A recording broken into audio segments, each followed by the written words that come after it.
If you're lonely and you need Stephen with you, there are bobbleheads available at Steve King. All right? What do you say, Steve? That's right, Rob. Okay, so don't be lonely. Jack, can you hold on? Anyway, they'll be popping up all over our fair city this weekend, so just watch them on Facebook. SteveKingBobble.com. Anyway, thanks, Steve.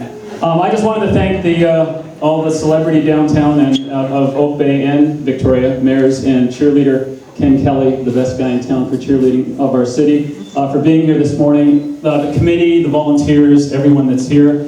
You know, and how many from out of town right now have come to town for the event this weekend? There's a few people. We're going to have our 1,100 back up, 4 more WestJets from Alberta this weekend. So it's going to be great welcoming everyone to our destination event, whether it's the coffee culture, the views over Dallas Road by Terry Fox, or whether it's the hydration at our local microbreweries after the event. It's a great place to be in Victoria, and our brand is really strong, thanks to all those people that work towards that. And as Mark mentioned, you know, I'm just fortunate to sort of be the Walter Mitty or the Forrest Gump of running stores and be able to play at this game for 25 years in Victoria. And that's a lot got to do with companies like New Balance that do go the extra mile with suppliers and get behind events. I've got a few VIPs that we have joining us this weekend to do some talks and help out at some events. Rich Benyo from the Napa Valley Marathon back there. I'd like to welcome Rich Benyo.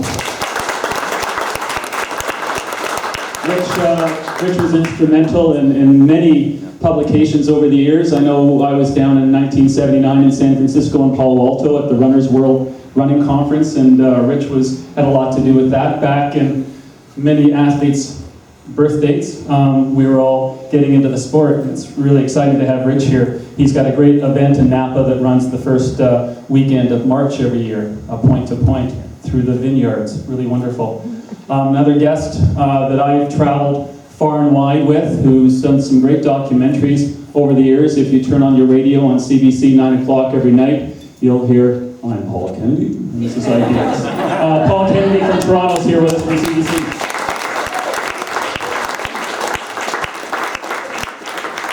And we haven't known each other that long, but for some reason, there's a heartfelt connection between ourselves in many ways, and I always look forward to hosting Mr. Dick Beardsley when he comes to Victoria, because I know I'll be walking the straight and narrow, and I'll be going to bed early, because I'll be up between 4 and 5 in the morning to go for a run. And no matter how far he decides to go, with his energy, I could just go forever. I'd like to welcome Dick Beardsley to Victoria.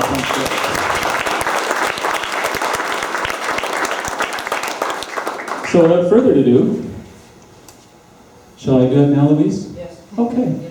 I would like to bring up Richard Benyo from Napa. Rip, come on up. We do a little ceremony outside the store during certain events, and this year we're giving out 2 Run of Fame stones, not Walk of Fame. We're doing Run of Fame stones, and I would like, Richard, you to present the first stone today.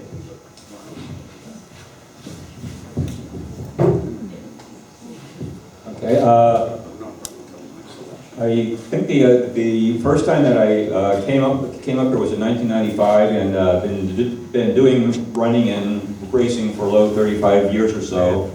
And as a result, I have boxes and boxes of T-shirts and sweatshirts and so forth. But I didn't have to search too far to pull out my 1995 Royal Victoria Marathon shirt, which I wear all the time. It's been washed 164 times, and it still looks great, just like everything up here in Victoria. It's long-lasting, it wears well, and they like it at the brew pubs also when you come around and advertise the race. I have the honor of introducing someone who's going to get his rocks off here today with this award. There was a writer who was famous in America in the 1920s called F. Scott Fitzgerald, and he made the comment that there are no second acts in American lives. He obviously never met Dick Beardsley, who is on chapter 35 at this point.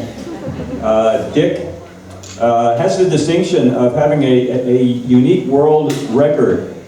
He did a PR in the marathon 13 times in a row, culminating in the duel in the sun with Al Salazar, and I forgot how hairy Al Salazar was.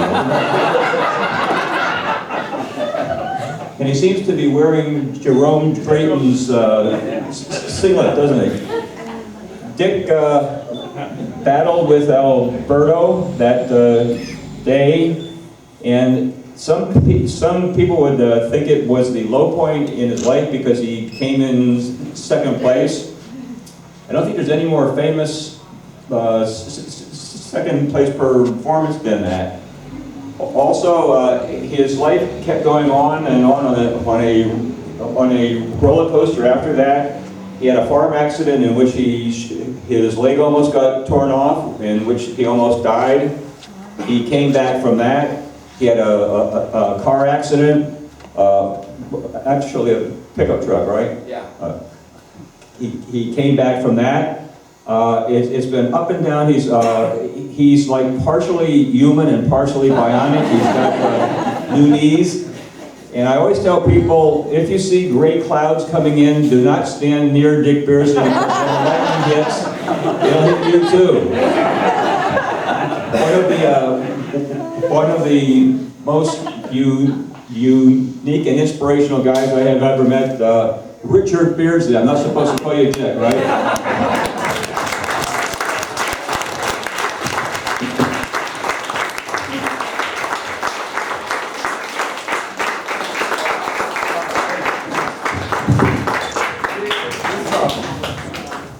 Wow, this means a lot to me. It really does. You know, every time I come up here, and Rob and I become such good friends, and in fact, when I was here the other day, and I always walk out and look at the rocks that are out there, where the Hall of Fame, or the Running Hall of Fame, but I never thought I'd ever, have my name out there on that sidewalk. And Rob did an awful good job. I'm keeping it a secret, because I had absolutely no idea at all. So that means an awful lot to me, and I'll cherish this forever and ever. So thank you, Rob. And if you're free tomorrow afternoon or tonight, every step counts is having a fundraiser, and Dick will be speaking there. And then on tomorrow afternoon at the theater, 2 o'clock, if you can make it, you will thank us after. We won't lose it. That's for sure.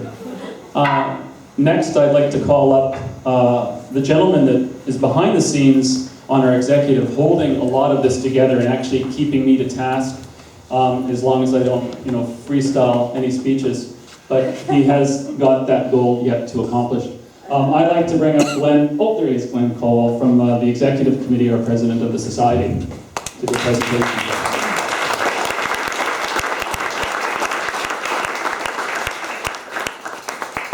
Thank you, Rob.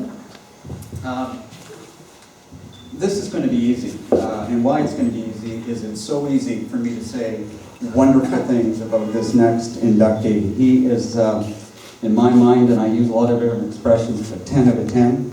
He's self-effacing. He absolutely reeks of modesty, and it's going to only take me about one paragraph to actually mention his name, and then I'm going to bring him up because I want to see his demure look on his face and sense of wonderful embarrassment about the great things that we're going to say about him, and we all feel the same. As Dick was mentioning, when you look at all of the folks that have got their names on plaques out in the front, tremendous athletic accomplishments. Folks like, of course, Peter Reid, Laurie Bowden, Bruce Deacon, and it goes on and on and on. You have others that have contributed so much to this community at large. Steve King, Bob Reid. This year's inductee has done both. His athletic accomplishments, as far as I'm concerned, are second to none, and his contribution to this community is all unparalleled and second to none. So, let me talk about his athletic contributions and athletic accomplishments first. I could go on and on and on, but I'll just try to keep it short. Completed over, hoping some of you don't know the name yet, and lots do. Completed over 140 marathons, 2 ultra marathons, 77 triathlons, including 3 Ironman, many of those culminating in age group wins. But wait, here's the straw that'll really impress you. His marathons, all 140 of them, were done after age 51. His 77 triathlons were done after age 59, and he completed his first Ironman at age 67. No, come on. It gets just a bit better. A personal story, in 2008, I was up in Penticton. I was with a buddy. We were at the run transition. Now I have to give the name, of course, Evan Fagan. Yeah.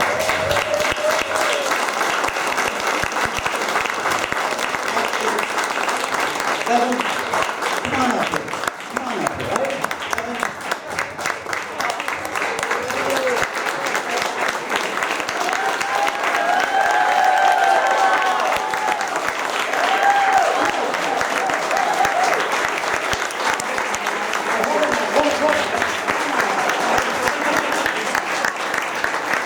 I just started. I told you I want to see this man blush. I want to see his demure look on his face. You succeeded. In 2008, this is an inspiring story.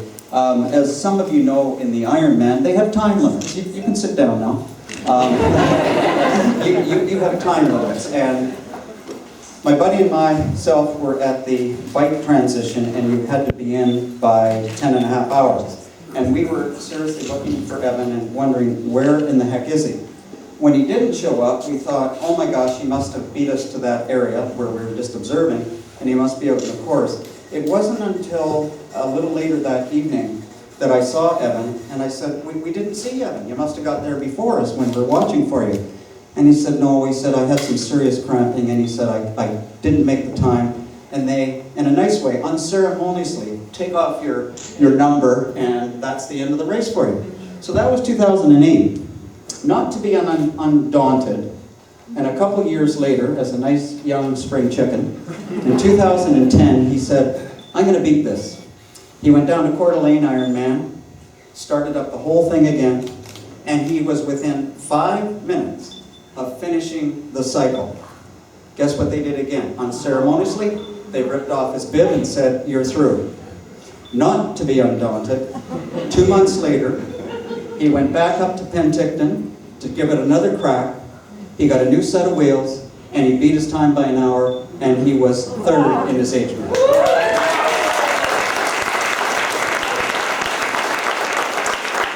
you blushing?